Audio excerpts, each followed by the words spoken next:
大家好，欢迎大家观看今天的节目。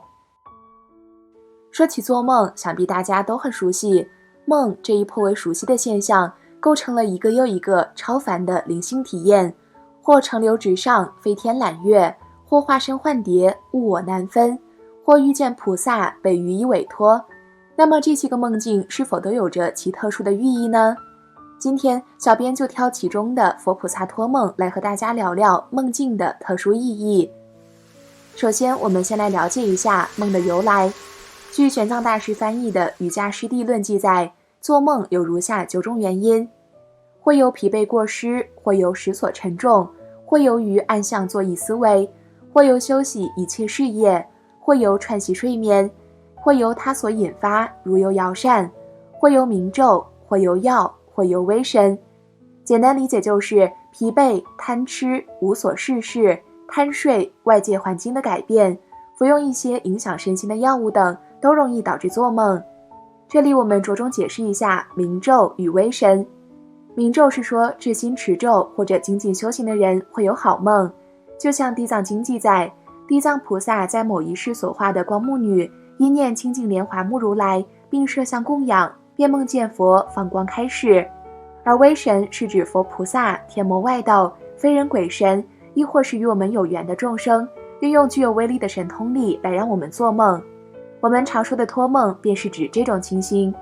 因为梦的成因有多种，如果我们梦到佛菩萨给我们托梦，那么难免会遇到一些疑问，比如这究竟是我们修行所得的感应瑞相呢，还是我们对修行境界的执念妄想呢？还是天魔外道假扮菩萨来扰乱我们修行呢？又或者是佛菩萨真的有所嘱托呢？面对这一系列的困惑，我们究竟该如何分辨呢？此时我们可以通过以下2点来分辨。第一点，依法不依人。佛陀曾劝诫弟子们要依法不依人，在对待佛菩萨托梦这件事上，这句话也能适用。当我们梦到佛菩萨托梦后，我们首先应该思考这件托付的事情是否符合佛法与常理。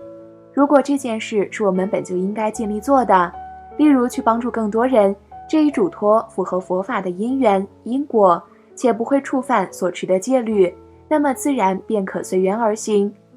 第2点，远离颠倒梦想。梦到佛菩萨的感应瑞相确实存在，法华经安乐行品便记载了成就4安乐行的人能梦到5种好梦，即梦见佛为众生说法，梦见自己为众生说法，梦见自己闻法开解，并由佛授记，梦见自己得受记后于山林闲处修菩萨之道，梦见自己转大法轮。但如果我们没有足够的智慧来判断是否符合佛法，或是一直对梦境有所挂碍，纠结于自己是否有能力完成所托办的事，或是烦恼这是天魔干扰还是佛菩萨的善巧，不妨叩问经卷，因为见法如见佛。在《金刚经》中，佛陀是这么说的：一切有为法，如梦幻泡影，如露亦如电。所以就连我们能够感受到的实际的有为法，也像梦一样虚幻不实，又何况是本就虚幻的梦境呢？同时佛陀也劝告须菩提，若以色见我，以音声求我，是人行邪道，不能见如来。所以当我们还在为梦境困惑时，不妨像心经所说的那样，远离颠倒梦想，究竟涅槃。其实我们的整个人生就像是无名编织的一场生死大梦，很多时候都不由自主，而与其纠结佛菩萨给我托梦这一梦中梦的真假虚实，不如通过切实的修行来培养正念，真正从梦中醒觉，做自己的主人。说完了托梦的特殊意义后，我们顺带再来说一说睡觉时的一些禁忌。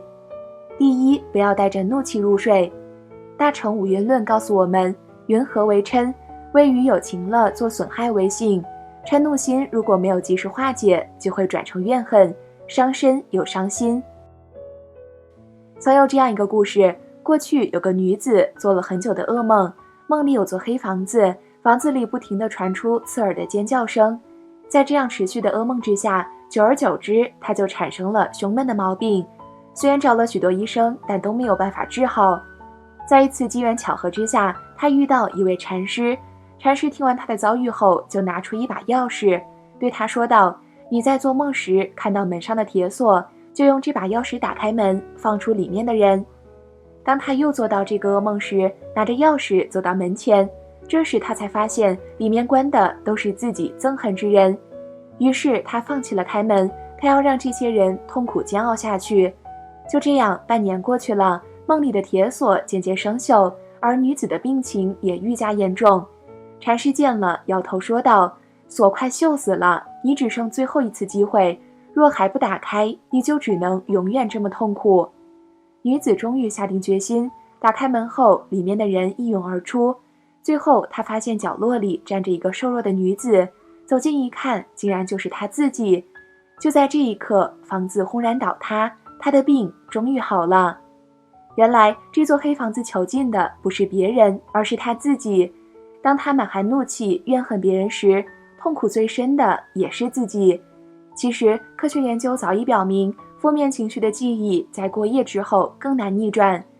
佛经上也说，世间之急莫过猛风，怨念之争复速于彼，一切如来、金刚天等及五通仙不能救护。怨恨的念头比猛烈的风还快，即使是如来金刚都来不及救护。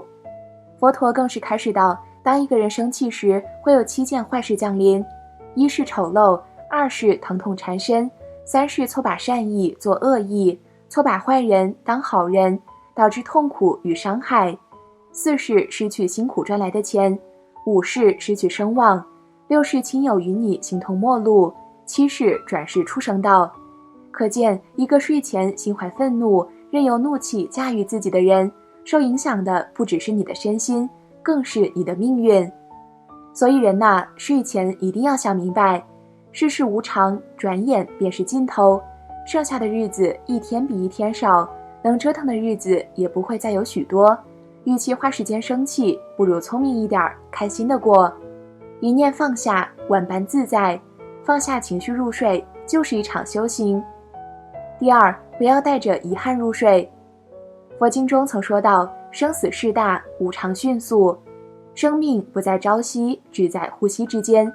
当无常忽至，留下了舍不得、放不下的遗憾时，就只能被痛苦所牵，在苦海中煎熬。人生在世，别抱着遗憾入睡。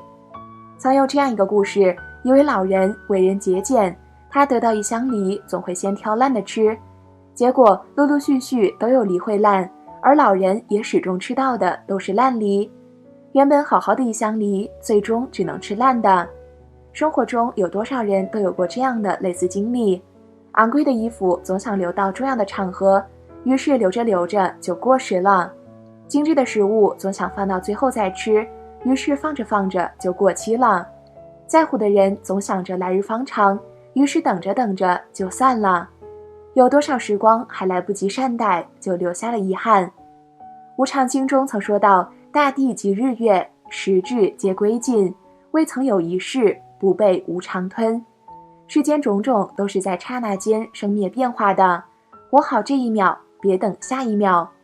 人生一眨眼就老了，把握当下的每一刻，别在睡前留遗憾，毕竟岁月经不起蹉跎。千万别等到冬天来了才怀念春天的姹紫嫣红，别等到身处迟暮才后悔荒废了青春年华。往后余生，此时此刻就是你人生中最美的瞬间，吸取眼前人，不留遗憾到明天。第三，不要带着烦恼入睡。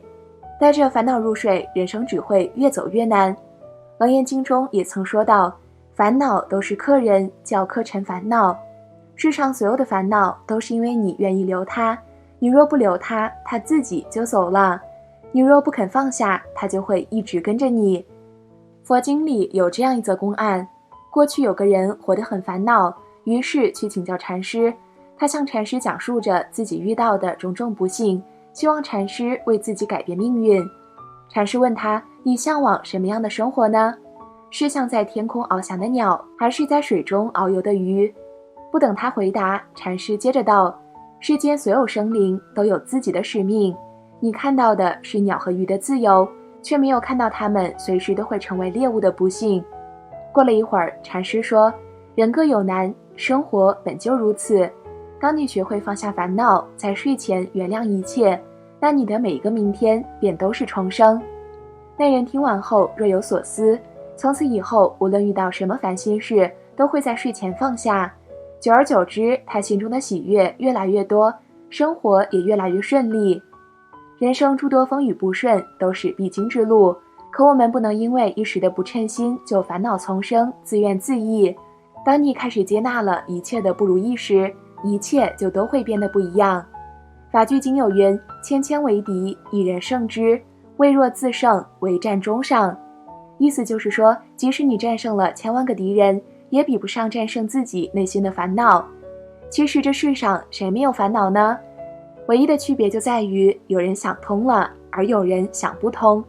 想不通的日子就糟心，想通的日子就顺心。生活怎么过，全看你怎么想。睡前想明白，醒来没烦恼。